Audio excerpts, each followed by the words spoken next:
Bismillahirrahmanirrahim. Nah, oke teman-teman, langsung saja di sini kita akan coba manfaatkan, tapi untuk bekas mesinnya itu beda ya dengan yang kemarin. Tapi untuk fungsinya itu sama ya, karena kemarin kan ada pertanyaan ya. Jadinya kita jawab di sini. Nah, di sini kita akan coba buang transistor seperti ini. Dan ini juga ada ya transistor yang seperti ini. Oke, jadi jangan dihiraukan untuk transistornya, langsung copot saja ya. Oh iya, kalau misalkan teman-teman kemarin sudah nonton, bisa langsung pindah ke menit ini ya, yang ada di layar ya.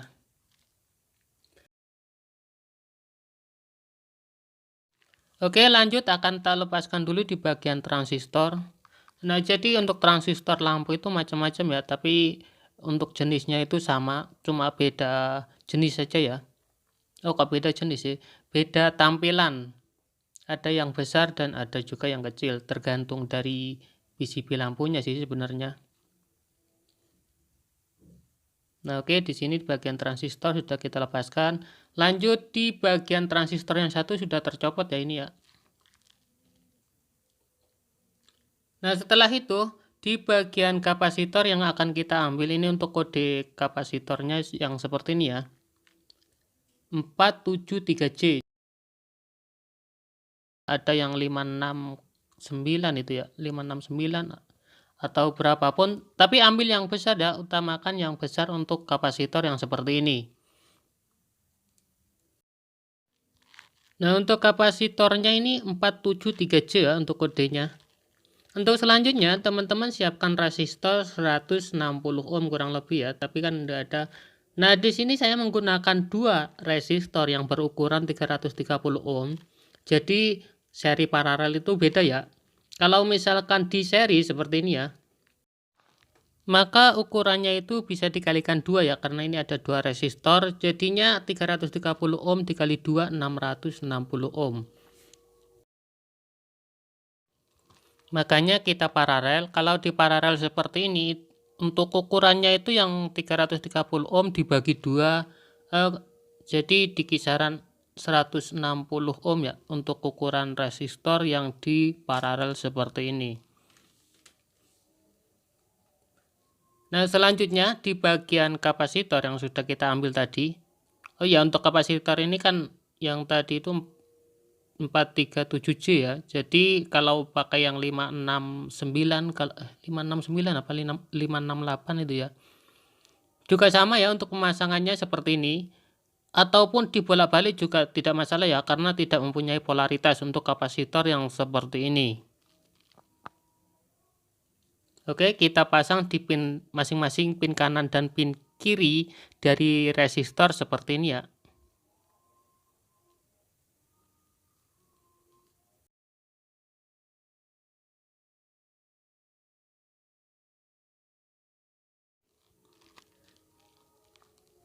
Nah, untuk selanjutnya di bagian mesin lampu LHE, biasanya terdapat kapasitor sih, resistor atau fuse ya. Jadi kita lepaskan seperti ini, anggap saja ini di bagian resistor. Kalau nggak ada resistornya ya juga tidak masalah ya. Karena kemarin kita buat yang ada resistornya. Jadi di bagian yang menuju ke listrik, kita pasangkan seperti ini satu ya. Jadi yang sudah kita lepaskan atau kabel atau fuse kita lepaskan tadi, kita ganti menggunakan rangkaian yang kita buat barusan.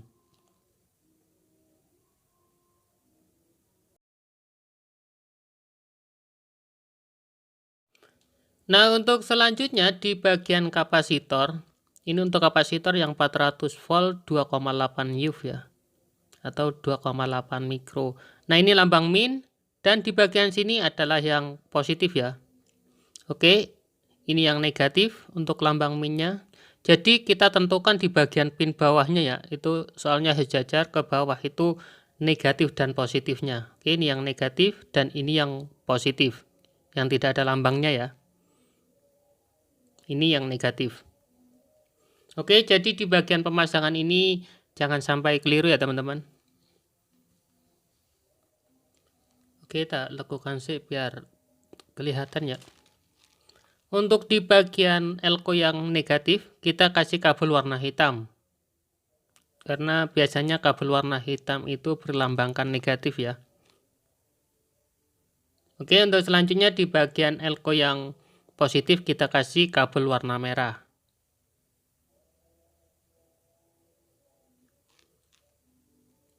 Oke, rangkaian sudah jadi, saatnya kita ke pengonekan dari volt sumber.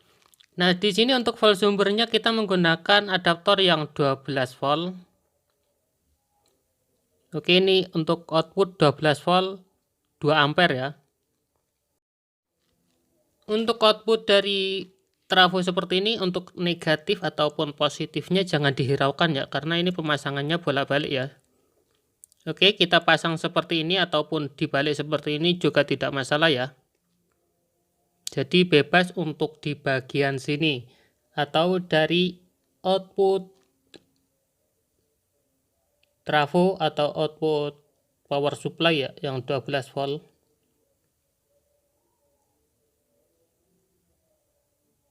Nah, oke. Sekarang rangkaian yang kita buat sudah jadi dan langsung kita praktekkan di sini ya. Nah, kita siapkan sebuah avometer. Karena di sini tadi menggunakan 12 volt, kita pindahkan ke 50 volt ya dari avometer ataupun avometer digital ya juga sama ya, tidak masalah untuk pemasangan seperti ini. Untuk kabel warna hitam kita pasang di prof yang hitam. Untuk kabel warna merah kita pasang di prof yang merah atau berlambangkan positif. Jadi ini fungsinya tadi untuk elko yang kita kasih kabel warna hitam dan merah. Kita pasangkan seperti ini.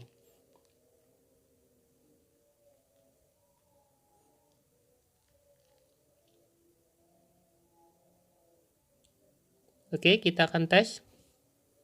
Nah, oke, sudah berjalan untuk di bagian avometernya ya. Jadi alat ini sudah berfungsi, sudah bisa digunakan. Jadi alat yang kita buat seperti ini sudah dilengkapi dengan proteksi ya, atau anti konslet.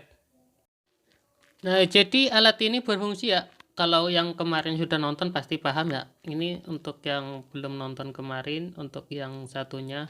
Nah, jadi alat yang kita buat di sini bisa mendeteksi berapa volt untuk ukuran lampu LED seperti ini ya. Jadi kita contohkan di sini ada lampu LED seperti ini. Kita bisa tes seperti ini untuk lampu LED dan lihat dalam posisi avometer ya. Ini kebesaran, coba kita kecilkan ke 10 volt DC aja ya, biar enak menghitungnya. Nah, jadi kita ukur seperti ini ya teman-teman. Saat lampu menyala bisa kita lihat di bagian jarum terbaca kurang lebih 3 volt ya. Nanti coba kita akan jelaskan ya, karena ini untuk yang kemarin juga kita jelaskan. Nah, di sini untuk lampu LED yang juga beda ya, beda posisi dari tadi atau beda macam, beda tampilan. Nah, bisa kita lihat ini dibolak-balik tidak masalah ya. Nah, ini untuk LED-nya itu kurang lebih kisaran 3 volt ya. Oke, ini pun juga sama di kisaran 3 volt kurang sedikit. Nah, jadi alat yang kita buat ini bisa berfungsi untuk mendeteksi lampu LED itu dalam keadaan rusak atau berapa tegangan lampu LED yang dibutuhkan supply. Jadi kalau kita mengganti lampu LED dengan alat yang seperti ini yang sederhana tapi ini sangat bermanfaat, jadi kita bisa menentukan atau bisa mengetahui berapa ukuran lampu LED yang seperti ini. Nah, oke, ini untuk lanjutan yang kemarin kan ada yang 6 sampai ke atas ya. Jadi kita contohkan di bagian lampu LED yang seperti ini. Nah, kita tes di bagian sini. Jadi kita jelaskan juga ya. Ini tidak menyala, coba kita balik ya untuk jarum positif dan negatifnya. Nah, bisa dilihat itu di bagian avometer menunjukkan angka di 8 volt. Nah, coba kita jelaskan di sini ya teman-teman. Oke, ini menunjukkan angka kurang lebih 8 volt. Kenapa saya menghitung di 8 volt? Karena yang kita pakai itu yang 10 ya, jadi dari deretan yang 10 ini. Nah, kenapa saya pakai yang 10 ini? Karena kita menggunakan untuk saklarnya itu di 10 volt DC ya. atau DC volt seperti ini. Nah, kalau avometer digital itu malah lebih enak ya. Kalau yang digital itu langsung menunjukkan angka. Nah, jadinya fungsinya di sini kalau misalkan kita mengganti untuk lampu LED seperti ini untuk ukurannya kan yang 8 volt ya. Jadi kita tidak keliru untuk mengganti chip lampu seperti ini. Nah, jadi kurang lebih seperti itu untuk tutorial kali ini. Semoga saja bermanfaat ya. Nah, ini juga alat yang sebelumnya dibuat karena kan kemarin kita pakai USB atau kita menggunakan charger HP atau yang berukuran 5 volt ke bawah atau 6 volt ke bawah. Dan ada yang bertanya kalau yang 6 atau ke atas. Jadi kita buat yang seperti rangkaian barusan ya teman-teman. Untuk pengetesan seperti itu juga lebih enak. Karena bisa juga untuk mengecek yang 3 volt ke atas. Kalau untuk pembuatan yang USB seperti ini bisa lihat ya di video saya sebelumnya ada di situ. Karena untuk perakitannya itu ada yang berbeda ya dan lebih praktis saja untuk yang kemarin. Nah, ini salah satu contoh yang kemarin kan tidak mampu untuk mengecek yang 8 volt. Makanya ada yang bertanya untuk pengecekan yang 6 volt ke atas, jadinya kita buatkan yang ini ya untuk video yang ini.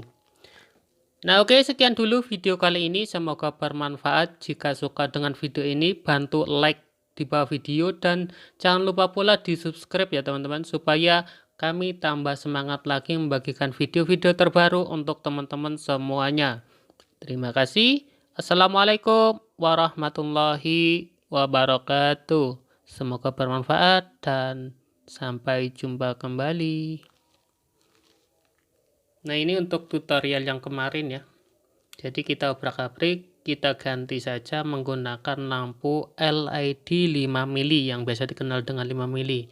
Sebenarnya sih bisa untuk digantikan chip lampu LED yang seperti ini ya, karena ini untuk ukurannya itu sama. Tapi biar nggak kelamaan kemarin itu makanya kita ganti pakai lampu LED yang 5 mili.